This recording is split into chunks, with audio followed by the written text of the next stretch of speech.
ozgina kamchiliklar haqida, ozgina mana bu filtrlar haqida ko'pchilikka baribir sal qilmagan odamlar uchun tushunarsiz bo'lishi mumkin. Bu manometr normalde bu yerde bo'lishi kerak. Girish davinesini ko'rmamiz uchun.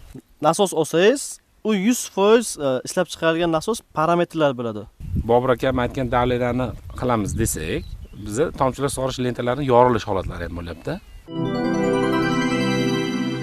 Bobur aka loyiha qilindi. Hali kamera payti aytib turibsiz, mana parametr bu yoqqa bo'lish kerak, bu yoqqa bo'lish kerak deb. Endi Mirzabek xafa bo'lmaydi. Biz kamchiliklarni ham aytyapmiz. Ozgina kamchiliklar haqida, ozgina mana bu filtrlar haqida ko'pchilikka baribir sal qilmagan odamlar uchun tushunarsiz bo'lishi mumkin. Aka, siz bir mutaxassis sifatida parametrlar qayerda bo'lsa to'g'ri bo'ladi, filtrlar qanaqa bo'ladi? Shu jarayonni ozgina tushuntirib bering bizga. Şimdi bu filtrimiz bizim artizan için qilingan. Normalde havuz için ya da kanal için olsa başkaça bo'ladi. Bu artizana hazırca yeterli. Gidrosiklon ve kara filtre, plasmas filtre, diskli filtre deyapmiz bunu. Bu manometr normalde bu yerde bo'lishi kerak. Girish davinesini ko'rmamiz uchun. Mana bu parametr. Bu yoqda bo'lishi kerak. Girish davinesini ko'rmamiz uchun. Bunun da normalde burada bo'lishi kerak. Chiqish davinesini ko'rmamiz uchun. Bu qayerga qo'yilgan hozir bu yerda bo'lishi? Bu pasta oraya koyuyor. Nima uchun? Kirişle çıkış arasındaki basım, davine farkını görüp filtremizin tazeliğini ya da davinemizin yetip yetmediğini dale içinde oradan öğrenebiliriz. Bu kishi aytganlari, bu filtrimiz artizan suv uchun mo'ljallangan. Bu ko'rayotganingiz gidrosiklon qum tutish vazifasini bajaradi. Bu filtrlarimiz esa diskli filtr. Mana bu manometrlarimizni bitta manometr kirish qismida bo'lish kerak deyaptilar. Чтобы necha bosimda suv kiryapti. Bu manometrimiz esa chiqish qismida. O'shanga qarab suvni soatiga necha soat rasxod bo'layotgani, keyin poliyaga necha davleniyat ketayotgani shundan ma'lum bo'ladi deyaptilar. Mirzabekdan so'ramoqchi edim hozir. Endi men o'zim xatolarimni aytdim-da, endi Surxondaryodagi. Nimaga endi siz aka aytyapti, mana Bobur akam, bu mana endi kirish joyida bo'lishi kerak. Mana bu parametrimiz chiqish joyida bo'lishi kerak bo'lsa, siz nimaga bu yerda qo'ygansiz? Boshida bilmaganmisiz? Nima sabab bo'lgan? Boshida biz tushunmaganmiz-da, shu manometr bo'lsa ko'rsatadi deganmiz. Keyin bu yerga qo'yganmiz, pastga qo'ydik, ikkovini qo'yganimizda, keyin Bobur aka keldi, "Bu yerga qo'yinglar" dedi. Hozir bu yerda sharoit yo'q. Sharoit bo'lganda agar bu yerga o'tkazardik. Bu yerda ancha svarka ishlari bor-da. O'shandan qoldi. Shunda to'xtab qoldik-da. Lekin davleniyani ham ko'rsatar ekan, keyin bu ichi to'lib qolayotgan bo'lsa, bu manometrimiz ko'tarilib ketib qolar ekan. Bu ichi filtrimiz to'layotgan bo'lsa ko'tarilar ekanda. O'shandan keyin buni tozalasa keyin joyiga kelar ekan. Alakalı bir gap aytayım. Bir sistemde en mühim olan manometrelerin çıkıştaki davlenimiz. Misal iç tarafı açtınız. Çünkü genelde nasos aldıkları zaman nasosun üzerinde yazan hücretler, yani bilgiler 100% doğru değil. 100 kup diye yaptı misal saatiye ama 80 çıkışı mümkün, 90 çıkışı mümkün. O sivet ondan keyin avarotu bunlar hamması özgertiyor onu. Onun için çıkış davinesi mühim sistemde. Çıkış davinesi açtığınız joydan keyin karasanız ortaca bir yarım davine bo'lişi gerek en kalın. 1-3, 1 yarım civarında bo'lişi gerek. Nasos olsangiz, u 100% ishlab chiqarilgan nasos parametrlar bo'ladi. U 100% ishlab chiqarish shunaqa bo'ladi. Qisqarishi, kamayishi svetni pasayishidan bo'ladi deyaptilar. Yoki boshqa holatlar, endi suv kelishida boshqa tepalik, balandliklarga ham suv kamayib kelishi mumkin deyaptilar. Shu manometrimiz suv ochgandan keyin tomchi lentasiga necha bar, ya'ni 1,5 bargacha davleniyani bo'lish kerak deyaptilar. Hozir Mirzabek Bobur akam aytgan davleniyani qilamiz desak, bizda tomchilar sug'orish lentalarining yorilish holatlari ham bo'lyapti. Ishib ketyapti-da. Mana shu lentamiz bo'yicha kattarib ishib yorilib ketyapti-da. O şöyle ama. 1,5 davine burada bo'lişi kerak. Bu yerda. Lentada ortaca 0,8-1 davine yeterli. Lentada 0,8 1 davleniya En bo'lishi kerak. kamı 0,7-0,8 bo'lişi kerak. En kamı. O da yani çigeranın çigerası, öyle aytayım size. Demak, Abdusalom, siz bizni Surxondaryodagi dala maydonimizni piyozni yangi ekansiz borib bosib ko'rdingiz. O'shanda davleniya pastroq bo'lgan. Pastroq degan. Biz uni hosilni kamroq olganimizni tushunib yetdik-da. Shunaqa. Hosilni kamroq bo'lganini tushunib yetdik. Xo'p, mayli. Qadrli muxlislar, harakat qilyapmiz sizlarga mana shu detalni maydalab tushuntirib berishga. To'g'ri tushunasizlar, agar qayerlarnidir tushunmayotgan bo'lsalar, albatta izohlarda aktiv bo'lib yozsalaringiz, keyingi darslarımizda men sizlarga albatta xudo xolasa mutaxassislarimizdan mana shu to'laqonli ma'lumot qilib, sizlar uchun ham tushunarli bo'ladigan ma'lumotlar olib berishga harakat qilaman. Filtrlar haqida so'ramoqchi edim. Filtrlarning jarayoni qanaqa? Chunki sababi Absalom aytayaptiki, katta dalalar bo'lsa, hali qizillardan qo'ysa bo'ladi dedi. Shu haqida ham to'liq ma'lumot berib ketaylik, Bobur aka. Yine aytib size artizan, havuz. Şimdi loy suya bu filtre bo'lmaydi. Loy bo'lgan suya. Tazelemaydi. Yani tazeleydi bu sefer siz kop çalışarsınız. Yani Rus'ta al yaptı çünkü firmalar. Kolda tazelemesi kop bo'ladi. Buni hozir qo'lda ochib tozaladimi? Tabii. Bunu da göstereyim ben hemen size. Mayli, ko'rsatib bering bo'lmasa. Burada hamutu var. Bu hamutunu açıyoruz. Artizan suyu olduğu için buni tazelemek tozalash gerek. kerak buni. Suvimiz tozada o'zimizda. Hah, yaşa. Oraya. Hah, Bo'ldi.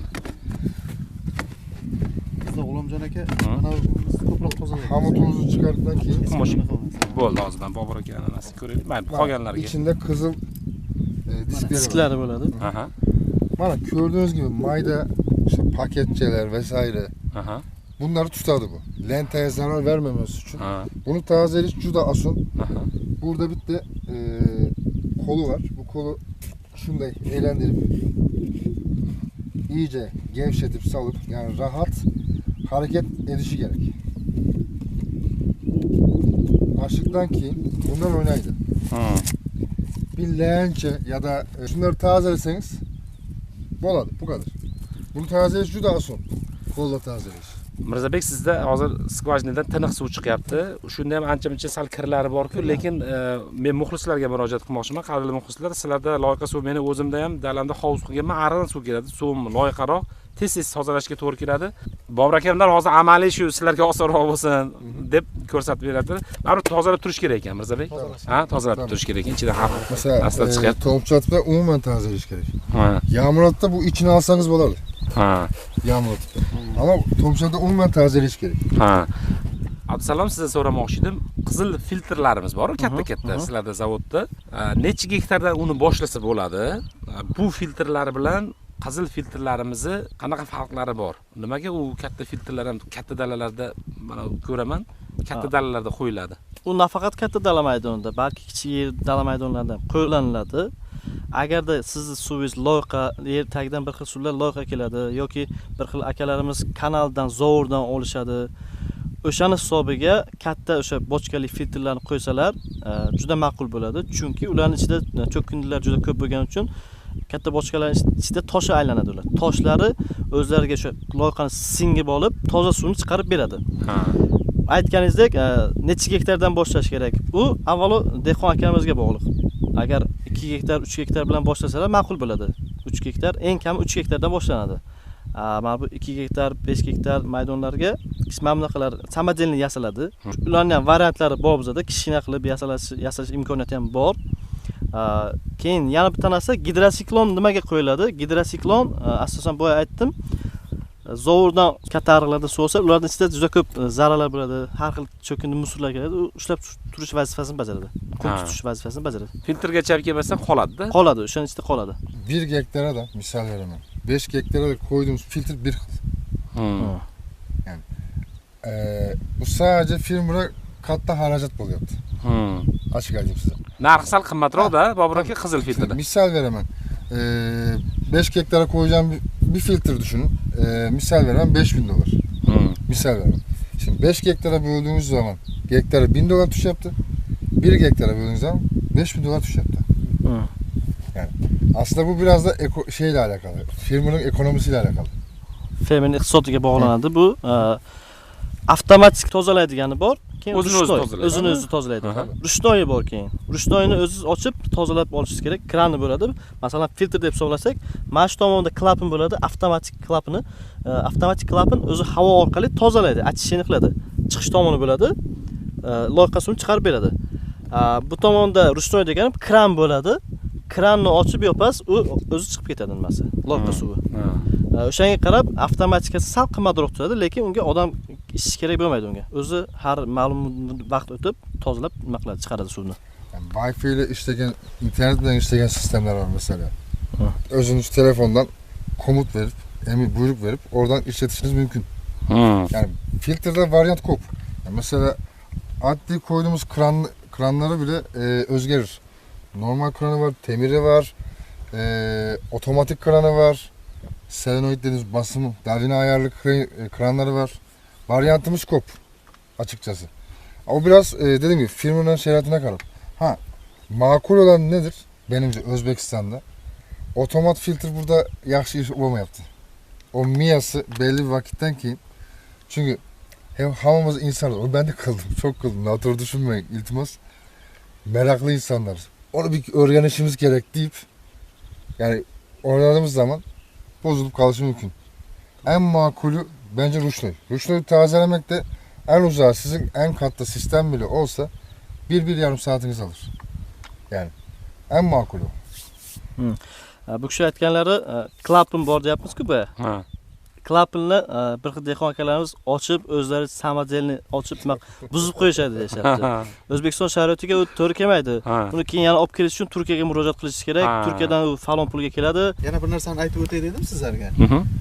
Bu yerda bizda artizanimizdan qum chiqadi ozmi ko'p. Hozir ham ko'rdikku ochgan paytimiz. Buni biz ko'proq buni ochib tozalamaymiz-da.